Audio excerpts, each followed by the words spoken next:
এই মুহূর্তের সর্বশেষ আপডেট নিউজ নিয়ে আপনাদের সামনে হাজির হলাম। এখন শুনবেন সংবাদ শিরোনাম। জামাত আমিরের এক্স অ্যাকাউন্টের হ্যাকারকে গ্রেপ্তার করল ডিবি পুলিশ। রিমান্ডে আসল নির্দেশদাতার নাম ফাঁস। ফেঁসে যাচ্ছে রাঘব বোয়ালেরা। ভোটে না পেরে এবার গোয়েন্দা ষড়যন্ত্র বিএনপির হাতে নাতে ধরা পড়ল জামায়াতের হাতে। জামাত নিয়ে বিএনপির গভীর ষড়যন্ত্র ফাঁস। আরও জানব, তারিক রহমানকে প্রকাশ্য রাজনীতি থেকে সরিয়ে দেওয়ার হুমকি দিলেন রুমিন ফারহানা। গোপন ভিডিও ভাইরাল। আপনারা দেখছেন বাংলা নিউজ লাইভ। এতক্ষণ দেখছিলেন সংবাদ শিরোনাম, এখন দেখুন বিস্তারিত। সত্যের একটা বদভ্যাস আছে, সে বেশি দিন লুকিয়ে থাকতে পারে না। আর যখন সত্য বেরিয়ে আসে তখন মিথ্যার প্রাসাদে ভূমিকম্প হয়। গত ৩ দিনে আমরা ঠিক সেটাই দেখেছি। একদিকে বাম সংগঠনগুলোর শাহবাদী ঝাড়ু মিছিল, অন্যদিকে ছাত্রদল ও বিএনপি নেতাদের টক শোতে ঝড়। সবাই একসুরে বলছিল এই আইডি নাকি হ্যাক হয়নি, জামাত মিথ্যা বলছে। এমনকি বিএনপির ভারপ্রাপ্ত চেয়ারম্যান তারিক রহমান সরাসরি বললেন জামাতের আমির নিজেই ওই বিতর্কিত নারী বিদ্বেষী পোস্টটি দিয়েছেন। কিন্তু আজ মধ্যরাতে ডিবি পুলিশের অভিযান পুরো চিত্রনাট্য উল্টে দিল। ব্রেকিং নিউজ, জামাত আমিরের এক্স অ্যাকাউন্ট হ্যাকের ঘটনায় রাজারবাগ পুলিশ লাইনের সরকারি কোয়ার্টার থেকে ডিভাইস উদ্ধার করা হয়েছে।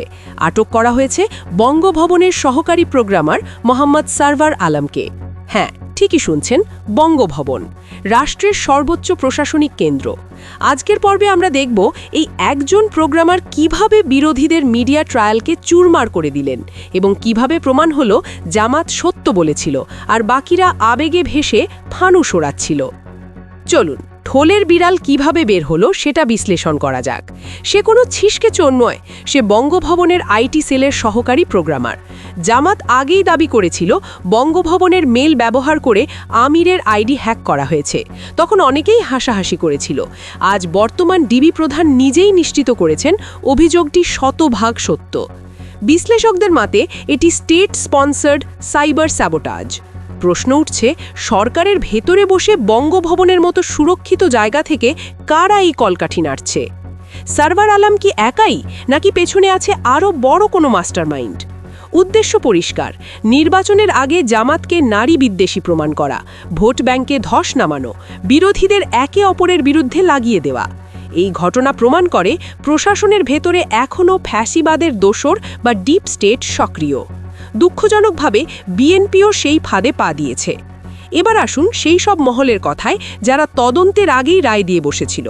ছাত্রদল, বাম ছাত্র সংগঠন, তথাকথিত সুশীল সমাজ, যারা গত 2 দিন ধরে ডাক্তার শফিকুর রহমানের চরিত্র হনন করল, নারীদের দিয়ে ঝাড়ু মিছিল করালো, আজ তাদের অবস্থান কি? আইনের ভাষায় একে বলে প্রি ম্যাচিওর জাজমেন্ট, অপরিণত বিচার। ডিবি যখন প্রমাণসহ হ্যাকার ধরল, তখন ওই ঝাড়ু মিছিলগুলো আসলে কার গালে গিয়ে লাগলো? জামাতের, নাকি যারা যাচাই না করেই মিছিল করেছে তাদের নিজেদের?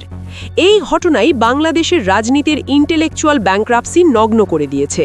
একজন প্রোগ্রামার হ্যাক করল, আর আপনারা যাচাই না করেই একটি দলের আমিরকে নারী বিদ্বেষী ট্যাগ দিয়ে দিলেন। জামাত দেখিয়েছে ধৈর্য, বিরোধীরা দেখিয়েছে অধৈর্য। এই কন্ট্রাস্ট সাধারণ মানুষের চোখ এড়াচ্ছে না। তারেক রহমান বলেছিলেন জামাত মিথ্যা বলছে। আজ পুলিশের তদন্ত বলছে জামাতই সত্য বলেছিল। এখন প্রশ্ন, তিনি কি তার বক্তব্য প্রত্যাহার করবেন, ক্ষমা চাইবেন, নাকি এই হেকিম নাটকের পেছনে আরও গভীর কোনো খেলা আছে? রাজনীতিতে তথ্যই শক্তি, কিন্তু ভুল তথ্যের উপর সিদ্ধান্ত নিলে সেটাকে বলে স্ট্র্যাটেজিক ব্লান্ডার। রাজারবাগ থেকে ডিভাইস উদ্ধার এবং বঙ্গভবনের প্রোগ্রামার গ্রেপ্তারের পর তারেক রহমানের সেই বক্তব্য বিএনপির বিশ্বাসযোগ্যতার কফিনে শেষ পেরেক ঠুকে দিয়েছে। সবচেয়ে বড় প্রশ্ন, এই ভুল গোয়েন্দা তথ্য তাকে কে দিল?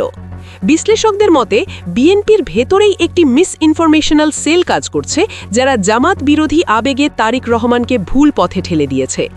রাষ্ট্রবিজ্ঞানে একে বলে কনফার্মেশন বায়াস, যেটা বিশ্বাস করতে চাই সেটাকেই সত্য ধরে নেওয়া। ফলাফল, বিএনপির জন্য এক বিশাল পাবলিক রিলেশনস ডিজাস্টার। একজন সহকারী প্রোগ্রামারের একার পক্ষে এমন কাজ করার যৌক্তিকতা নেই। সে সম্ভবত ভাড়াটে প্ররোচনাকারী। লক্ষ্য ছিল জামাতকে নারী বিদ্বেষী বানানো, বিএনপি ও জামাতের মধ্যে ফাটল ধরানো, বাম ও ছাত্রদলকে মাঠে নামিয়ে অস্থিরতা তৈরি করা। বঙ্গভবনের মতো জায়গা থেকে এই হামলা প্রমাণ করে ডিপ স্টেট এখনও রাষ্ট্রের হৃৎপিণ্ডে বসে আছে। শাহবাগের ঝাড়ু মিছিলকারীদের জন্য আজকের দিনটি শিক্ষা। আবেগ ভালো, কিন্তু অন্ধ আবেগ বিপজ্জনক। আজ যখন প্রমাণ হলো এটা হ্যাকারের কাজ, তখন তারা কি ক্ষমা চাইবে নাকি সুবিধাজনক নীরবতা পালন করবে? এই সিলেক্টিভ সাইলেন্স প্রমাণ করে নারীর অধিকার ছিল না আসল এজেন্ডা। এজেন্ডা ছিল শুধুই জামাত বিরোধিতা। যাকে ঘায়েল করতে চাওয়া হয়েছিল, ডাক্তার শফিকুর রহমান, তিনি আজ ভিকটিম থেকে হিরো। মানুষ দেখেছে রাষ্ট্রযন্ত্র ব্যবহার করে মিডিয়া ট্রায়াল চালানো হয়েছে। মিথ্যা অপবাদ দিয়ে একজন ভদ্রলোককে হেনস্থা করার চেষ্টা করা হয়েছে। বাঙালি বরাবরই মজলুমের পাশে দাঁড়ায়।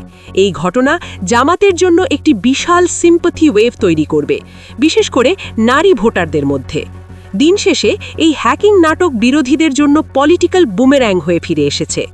এই হ্যাকিংয়ের পেছনে কি শুধু ওই প্রোগ্রামার, নাকি আরও বড় কোনো রাজনৈতিক শক্তি? আপনার কি মনে হয়? হাদির খুনি ফয়সাল করিম মাসুদকে রাষ্ট্রপতির সরকারি বাসভবনেই আত্মগোপনে রাখা হয়েছিল, এমনই বিস্ফোরক তথ্য উঠে এসেছে তদন্তে। শুধু তাই নয়, তথ্য প্রমাণ বলছে হাদিকে সরিয়ে দেওয়ার বিনিময়ে রাষ্ট্রপতি নিজেই খুনি ফয়সালকে মোটা অঙ্কের টাকা দিয়েছিলেন।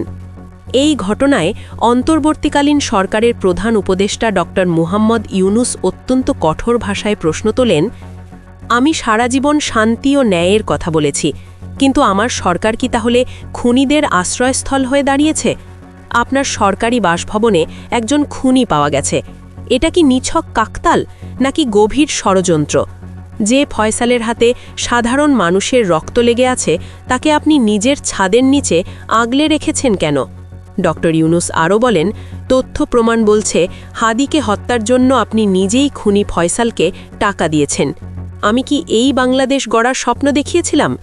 আপনি যখন খুনিকে ভাড়া করেন এবং তাকে প্রশ্রয় দেন, তখনই আপনি রাষ্ট্রপতি পদের নৈতিক মর্যাদা হারিয়েছেন। ছাত্র জনতা পরিবর্তন এনেছে খুনিদের বিচারের জন্য, তাদের লালন পালনের জন্য নয়। আজ আর গোপন নেই, জুলাই বিপ্লবের শহীদ শরীফ উসমান হাদির খুনিকে। কিন্তু অবিশ্বাস্য হলেও সত্য, এতদিনেও সেই খুনি ফয়সাল করিম মাসুদ ধরা পড়েনি। কারণ অভিযোগ উঠেছে তাকে ঢাল হয়ে রক্ষা করেছিলেন খোদ রাষ্ট্রপতি নিজেই। ঘটনার পর ঘটনা, চমকের পর চমক, কেঁচো খুঁড়তে গিয়ে যেন সাপ বেরিয়ে আসছে। এতদিন পর্দার আড়ালে থাকা মূল হোতাদের মুখোশ খুলতে শুরু করেছে। পুলিশি তদন্তে বেরিয়ে এসেছে এমন সবার আগে সর্বশেষ আপডেট নিউজ দেখতে সাবস্ক্রাইব করে আমাদের চ্যানেলের সাথেই থাকুন। আমাদের নিউজ ভালো লাগলে লাইক, কমেন্টস ও শেয়ার করুন। ধন্যবাদ সকলকে।